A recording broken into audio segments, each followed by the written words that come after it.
तुमचं सगळ्यांचं आपल्या YouTube चॅनलवरती स्वागत करतो. मित्रांनो, एम-एस-टी सी-ई-टीचे पेपर आता जवळ आलेले आहेत आणि पूर्ण सिलेबस कव्हर करणं आता काही शक्य होणार नाही, असं वाटत असेल, तर हा व्हिडिओ तुमच्यासाठी आहे. कारण या व्हिडिओमध्ये आपण बघणार आहोत चॅप्टर वाईज वेटेज. प्रत्येक चॅप्टरमधून किती क्वेश्चन एम-एस-टी सी-ई-टीच्या पेपरमध्ये विचारले जाणार, ते आता आपल्याला कळणार आहे.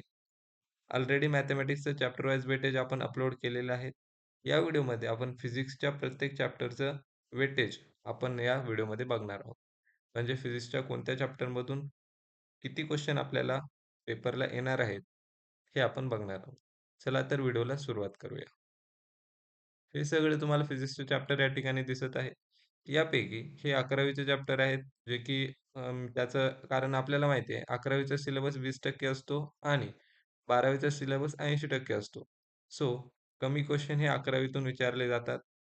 तरी युनिट्स अँड मेजरमेंटमधून एक क्वेश्चन, मोशन इन प्लेन एक एक क्वेश्चन, लॉज ऑफ मोशनमधून 1 किंवा 2 क्वेश्चन एक्सपेक्टेड आहे. त्यानंतर work, energy, power, rotational motion, gravitation, properties of matter, kinetic theory, thermodynamics, oscillation आणि वेव्हज. तर या 11वीचे जे चॅप्टर आहेत, त्याच्यामधनं 1-1, 2-2 क्वेश्चन आपल्याला एक्सपेक्टेड आहेत. ठीक आहे. त्यानंतर 12वीच्या चॅप्टर्सला जास्त वेटेज आहे. आता इलेक्ट्रोस्टॅटिक्स, कॅपॅसिटर्स, करंट इलेक्ट्रिसिटी एक इम्पोर्टंट चॅप्टर असणार आहे. Magnetic fields, magnetic effects of current, magnetism, EMI, electromagnetic induction, त्यानंतर alternating current, ray optics, wave optics, dual nature of model, त्याच्यानंतर ॲटम्स अँड न्यूक्लिई, सेमीकंडक्टर्स. आता हे जे चॅप्टर आहेत, आता फिजिक्समध्ये जसं बऱ्याचशा वेळेस जे-ईच्या लेव्हलपेक्षा एम-एस-टी-सी-टीची लेव्हल ही कमी प्रमाणात विचारतात.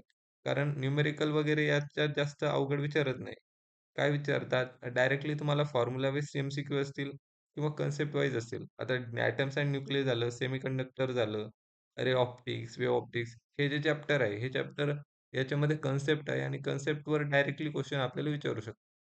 त्यामुळे मॉडर्न फिजिक्स जर तुम्ही फिजिक्समध्ये स्ट्राँग केलं, तर तुमचे मॅक्सिमम मार्क्स तिथे कव्हर होतील. अशा प्रकारे हे फिजिक्सचं चॅप्टर वाईज वेटेज आहे.